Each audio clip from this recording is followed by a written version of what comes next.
იყო და არა იყო რა. იყო ერთი ქვრივი კაცი, რომელსაც უმშვენიერესი კეთილი ქალიშვილი ჰყავდა. ერთხელ გადაწყვიტა მეორედ დაქორწინებულიყო. მაგრამ ცოლად ბოროტი, ეგოისტი ქალი შეხვდა, რომელსაც ორი ქალიშვილი ჰყავდა. შვილები დედას გაჭრილი ვაშლები ვიტკავდნენ ხასიათით. ქორწილის შემდეგ დედინაცვალმა მალევე გამოამჟღავნა ბოროტის ზნე. ის კარგად ხვდებოდა, რომ ლამაზი, გულკეთილი გერის გვერდით მისი ღვიძლი შვილები კიდევ უფრო უხასიათო და მახინჯები ჩანდნენ. ამიტომ გერი შეიძულა და აიძულებდა სახლში ყველაზე ბინძური საქმე ეკეთებინა. საბრალო გოგონა საჭმელს ამზადებდა, რეცხავდა, დების ოთახებს ალაგებდა და კივეებს წმენდა. თვითონ კი სხვენში ცხოვრობდა, ერთ ვიწრო და ბნელ საკანში. იგი ძალიან განიცდიდა მამამისის ბედს, რომელსაც ახალი ცოლი საშინელ დღეში აგდებდა.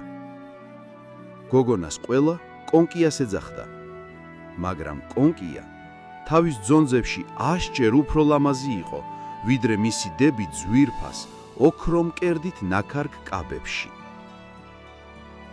ერთხელ უფლისწულმა მეჯლისი გამართა და ყველა თავის ქვეშევრდომს მოსაწვევები დაუგზავნა.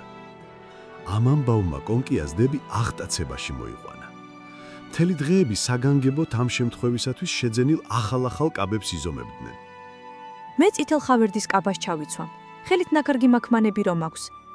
ამბობდა უფროსი და მე კი ამ ჰაეროვან სამეჯლისო კაბას. ყელზე ბრილიანტებს გავიკეთებ, თავზე კი ოქროსფერ ყვავილებიან ქუდს დავიხურავ. ყველაზე მოდური ვარცხნილობისათვის დები საუკეთესო პარიკმახერებთან გაიქცნენ რჩევისათვის. კონკიას შესანიშნავი გემოვნება ჰქონდა, ამიტომ რჩევა მასაც კითხეს. მე თქვენ ყველაზე მოდურ ვარცხნილობებს შეგირჩევთ. უთხრა კონკია. დებმა პატივი დადეს და დათანხმდნენ. სანამ კონკია ვარცხნილობებს უკეთებდა, დები დაეკითხნენ. კონკია, შენ გინდა მეჯლისზე წამოსვლა? ვშიშობ, რომ მეჯლისზე არ შემიშვებენ. უპასუხა კონკიამ. მართალი ხარ. მეჯლისზე შენი წარმოდგენაც კი სიცილს გურის. ნებისმიერი სხვა გოგონა შურს იძიებდა ასეთი დაცინვისათვის და მათ ვარცხნილობებს თივის ზვინც დაამსგავსებდა. მაგრამ კონკიამ საუკეთესოდ დავარცხნა დები. ისინი კმაყოფილებით არჩნენ. სულ სარკის წინ ტრიალებდნენ. ბოლოს როგორც იქნა ბალზე წასასვლელად გაემზადნენ. კონკიამ ჭიშკრამდე მიაცილა. მარტო დარჩენილს კი ცხრემლები გადმოუგორდა. ამ დროს კონკიას ნათლია ფერიაც მოვიდა, რომ ენახა რატომ ტიროდა მისი ნათლული. როგორ მინდა მეჯლისზე? სლუკუნებდა კონკია. გააკეთე ყველაფერი, რასაც გეტყვი და მერე ვნახოთ. უთხრა ფერიამ. ბაღიდან დიდი გოგრა მომიტანე. კონკია ბაღში გაიქცა და ყველაზე დიდი გოგრა მოიტანა. ფერიამ გოგრა გამოღრუდნა. შემდეგ ჯადოსნური ჯოხით შეეხო და ერთ წამში საუცხოო ოქროს ეტლად აქცია. შემდეგ სათაგურიდან 6 პატარა თაგუნია გამოუშვა. ჯადოსნური ჯოხი მათაც შეეხო და 6 რაშად აქცია. ფერიამ ყველაზე გრძელულვაშიანი ვირთხა ამოარჩია და თავმომწონე ჩასუქებულ მეეტლად აქცია. ახლა კი შეგიძლია მეჯლისზე წახვიდე. კმაყოფილი ხარ? თქვა ფერიამ. რა თქმა უნდა, მაგრამ შეიძლება ასეთი დაკონკილი მივიდე? ფერიამ ჯოხი დაიქნია და კონკიას ძონძები ძვირთას ოქრო ვერცხლით მოქარგულ სამოსად იქცა. როდესაც გოგონა ეტლში ჩაჯდა, ფერიამ გააფრთხილა. კარგ დროს ტარებას გისურვებ, მაგრამ ერთი რამ გახსოვდეს. მეჯლისი ზუსტად შუაღამეზე უნდა დატოვო.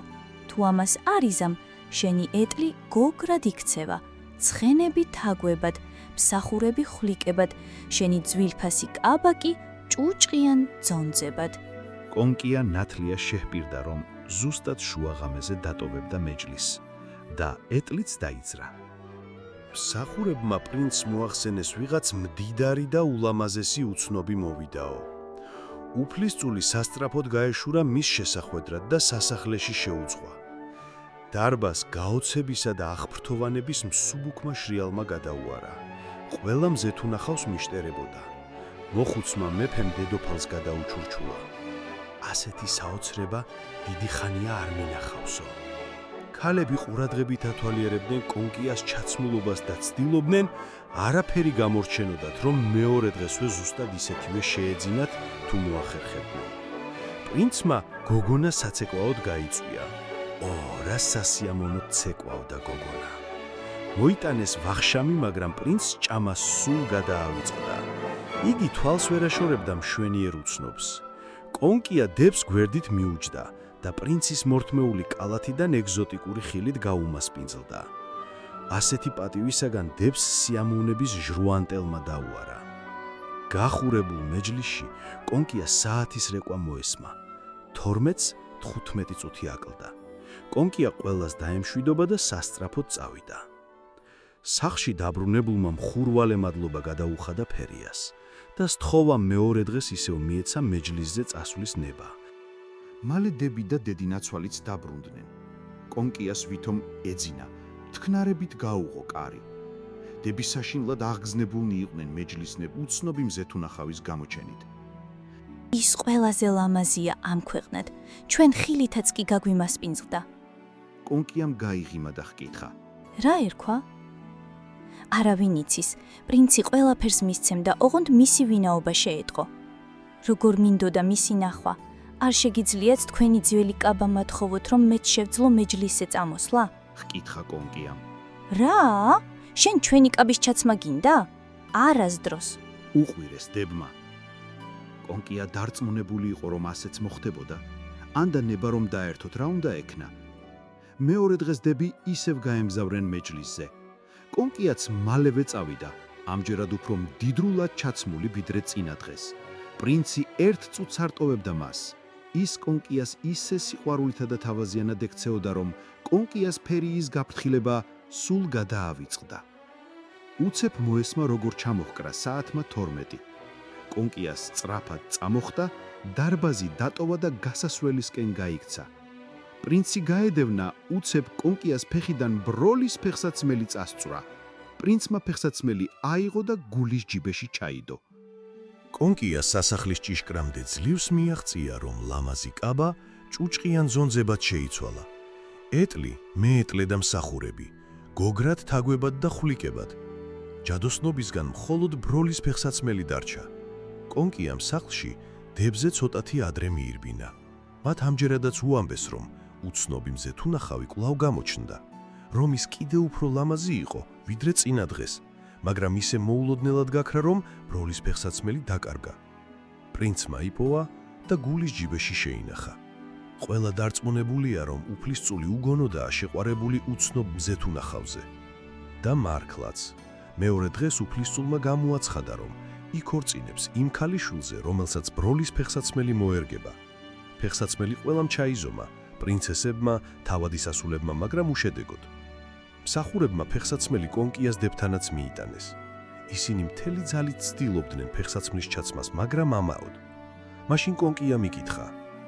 შეიძლება მეც გავისინჯო? დები ახარხარდნენ, მაგრამ მეფის მსახურმა მიუგო. ნაბრძანები მაქვს ფეხსაცმელი სამეფოს ყველა ასულს გავასინჯო, გამონაკლისის გარეშე. ფეხსაცმელი ზუსტად მოერგა კონკიას ფეხს. თითქოს მის ფეხზე ყოფილიყო შეკერილი. ირგვლივ ყველა გაშეშდა გაოცებისაგან. უცებ ფერიაც გაჩნდა, კონკიას ჯადოსნური ჯოხი შეახო და ძვირფასად შემოსილ მზეთუნახავად აქცია.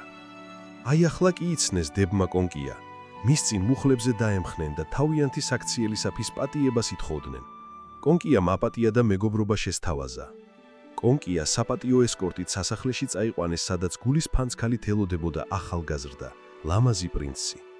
რამოდენიმე დღეში ჯვარი დაიწერეს და მდიდრული ქორწილი გადაიხადეს. კონკია ისევე კეთილი იყო, როგორც ლამაზი. მან დები საცხოვრებლად სასახლეში წაიყვანა და მანე ცნობილ დიდებულებს მიათხოვა.